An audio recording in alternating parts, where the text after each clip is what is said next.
Aujourd'hui, nous fêtons Saint Jérôme de Stridon. Né vers 347 d'une famille riche et chrétienne, Jérôme se rend à Rome vers 12 ans. Il est passionné par la langue latine et par Cicéron. Il a pour maître le grammairien Donat. Baptisé en 365, il a 18 ans, c'est la coutume à l'époque de baptiser à cet âge. Il séjourne à Aquilée, où il approfondit ses connaissances en théologie. Son tempérament entier ne conçoit pas d'autre vie que consacrée à Dieu. Mais où et comment? En 375 se déroule un événement important. Jérôme a une vision de Jésus comme juge pendant le carême. Jésus lui demande ce qu'il est. Jérôme répond « Je suis chrétien ». Jésus rétorque « Tu mens, tu es cicéronien, non pas chrétien ». Jérôme doit faire un choix. Il abandonne les lettres classiques latines et se consacre à l'exégèse. Cette expérience lui fait dire ces deux phrases célèbres « On ne naît pas chrétien, on le devient ». Et encore, ce qui a de la valeur, c'est d'être chrétien et non de le paraître.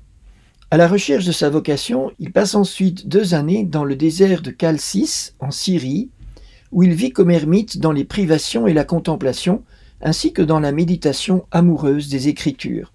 C'est pendant ce stage de vie érémitique que Jérôme fait une nouvelle expérience unique. Vous avez compris que Jérôme est une personne entière, il n'est pas l'homme des demi-mesures. Il se fait ermite pour se donner entièrement au Seigneur. Et pourtant, il éprouve une insatisfaction, comme s'il ne donnait pas assez.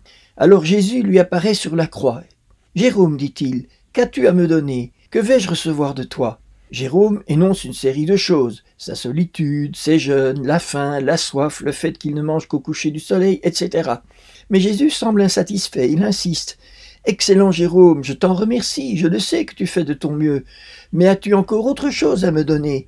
Jérôme ajoute ses veilles, la longue récitation des psaumes, son étude assidue de la Bible, de jour comme de nuit, le célibat, qu'il essaye tant bien que mal de vivre, le manque de confort, la pauvreté, les hôtes les plus imprévus qu'il se fait fort d'accueillir sans grogner et avec une mine pas trop désagréable, enfin la chaleur du jour et le froid de la nuit. Mais Jésus n'est toujours pas satisfait. Il demande encore « Jérôme, as-tu quelque chose de plus à me donner ?» Un peu découragé et ne sachant plus à quel saint se vouer, Jérôme ne peut que balbutier « Seigneur, je t'ai tout donné, il ne me reste vraiment plus rien. » Alors, il se fait un grand silence dans la grotte et jusqu'aux confins du désert de Juda. Et Jésus réplique une dernière fois « Si, Jérôme, tu as oublié une chose. Donne-moi tes péchés, afin que je puisse les pardonner. » Cette histoire est aussi une invitation pour nous. Comme saint Jérôme, nous pouvons jeter tous nos péchés dans la fournaise ardente de la miséricorde du cœur de Jésus pour qu'il soit pardonné.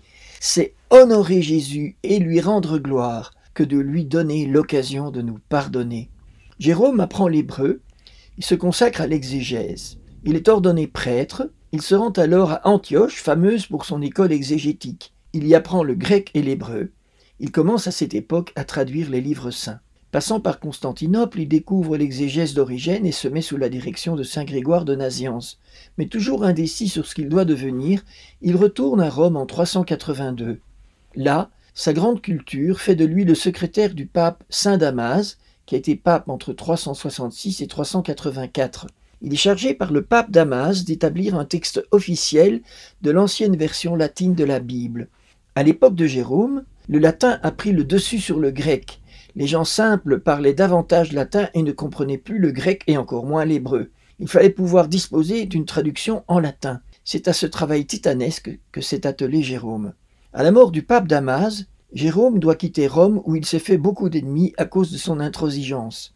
Sa radicalité, son rigorisme, sa défense de la vie monastique et son dégoût du christianisme mondain suscitent contre lui une vive opposition. C'est un des aspects qui rend saint Jérôme sympathique. Il avait un caractère bouillant, absolu, qui lui a valu beaucoup d'ennemis. Saint Jérôme nous donne de l'espérance. On peut avoir mauvais caractère et espérer néanmoins être un saint. En tout cas, c'est une espérance pour moi.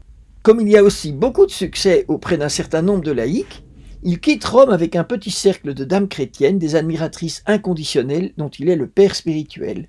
Il s'installe à Bethléem, près de la grotte de la Nativité, et fonde pour elle un petit monastère ainsi qu'un monastère pour hommes. Pendant la seconde partie de sa vie, pendant 35 ans, de 385 à 420, Jérôme va travailler dans la ville où le Verbe, la parole de Dieu, s'est fait chair.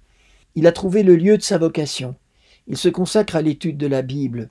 Non seulement il l'a traduit en latin, mais il fait aussi des commentaires des livres saints en s'inspirant des pères de l'Église qu'il connaît très bien. Il participe aussi aux grandes discussions de son époque. Son caractère entier provoque des brouilles avec de nombreuses personnalités. Mais ce qui caractérise Jérôme, c'est sa recherche inconditionnelle de la vérité. Il passe dans l'histoire pour l'un des plus mauvais caractères de la communion des saints. On le plaint d'avoir été irascible et vindicatif. On l'admire pour son amour du Christ et de la parole de Dieu. L'œuvre gigantesque, à laquelle Jérôme consacre toutes ses forces de méditation, d'intelligence et de foi, s'appelle la Vulgate, traduction latine de la Bible et savant commentaire de chacun des livres saints. Grâce au Concile de Trente, l'œuvre biblique de saint Jérôme est devenue, jusqu'à nos jours, l'édition officielle de l'Église. Pour faire cet immense travail, Jérôme a été en contact épistolaire avec tous les savants de son époque, qui sont aussi souvent des saints. C'est le siècle d'or de la patristique. Saint Ambroise, saint Augustin, les pères latins, Grégoire de Nazianze, Didyme l'aveugle, Épiphane de Salamine, père grec. Jérôme a fait un vrai travail scientifique sur la Bible, grâce à sa connaissance encyclopédique des écrits des pères. Il écrit « Je n'ai jamais fait confiance à mes propres forces pour étudier les volumes divins. J'ai pris l'habitude de poser des questions, même concernant ce que je croyais savoir, à plus forte raison sur ce dont je n'étais pas sûr. » Jérôme meurt à Bethléem en 420, laissant une œuvre immense. Il est père et docteur de l'Église.